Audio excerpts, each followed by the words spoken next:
Hi everyone, this is Mr. Wells, and I just want to do a quick little review of inclined planes. So the situation we have here is a block on an inclined plane and sliding down the ramp, and friction is present. So, our basic strategy for any kind of problem is to draw a free body diagram first. And actually, I'm just going to put the forces right on the block.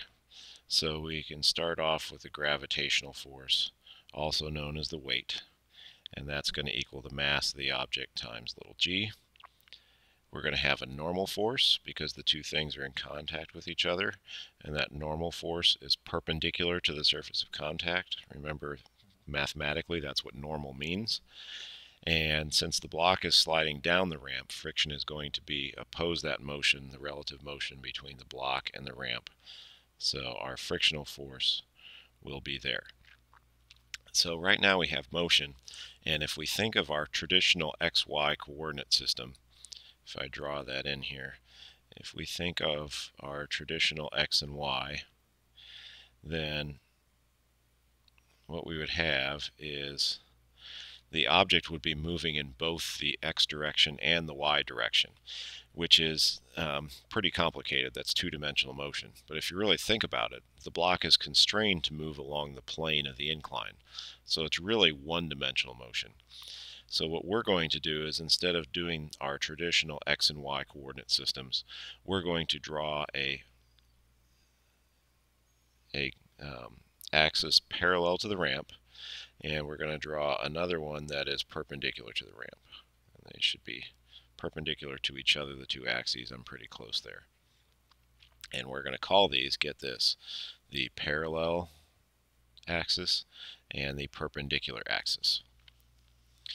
So our general strategy is, once you have a good diagram, one of the things we want to do is, if there are forces that are not along an axis, we want to find the components of those forces along the axes. So that's pretty typical of just about everything we do. So the only force that's not along an axis is the weight force. So I want to think about the components of the weight force, and I'm going to have one component in the perpendicular direction. So I'm going to call that W perpendicular, and I'm going to have another component parallel along the parallel axis, and we're going to call that W parallel. And those are the two components. Now, to make it easier to come up with the calculations here, I'm going to redraw the parallel component down here. So there aren't two parallel components, there's only one, but I'm going to redraw the parallel component down here. The two components, by definition, make a 90-degree angle because the two axes make a 90-degree angle. So I've got a right triangle here. And there's one other thing that we want to look at, and that is the fact that if the angle has an incline theta, then that means this angle of the triangle would also be equal to theta. And hopefully you can convince yourself of that pretty easily. So once I have that, then I can use my trigonometry to figure out equations for the parallel and perpendicular components. So the parallel component is the opposite side. So that's going to equal the hypotenuse, which is the weight, times the sine of the angle theta. And more frequently, instead of speaking in terms of the weight, we just substitute in mg for the weight. So I can call this mg sine theta.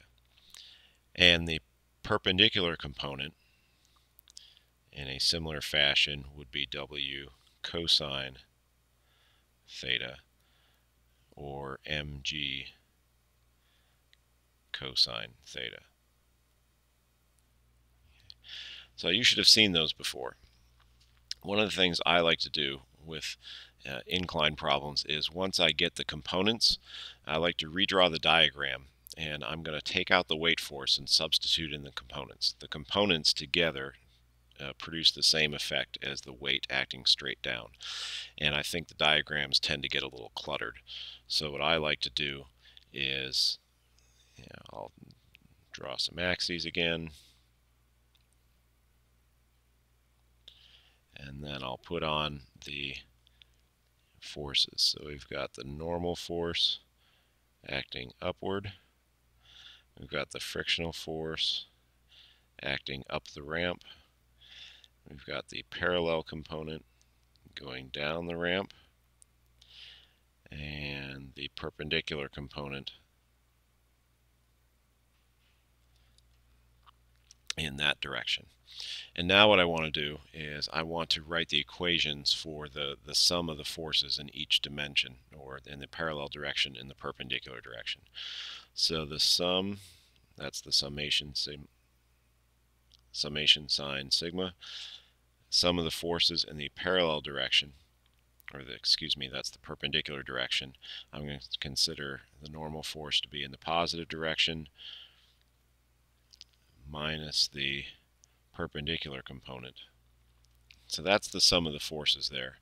Now, since the motion is constrained to be in the parallel direction, there's no motion in the perpendicular direction, which means that there's obviously no acceleration if there's no motion. So these two have to add up to 0, and that happens a lot, which means that the perpendicular component of the weight and the normal force are the same in this case. And that's true often, but it's not true every single time, so you have to be careful when making that claim.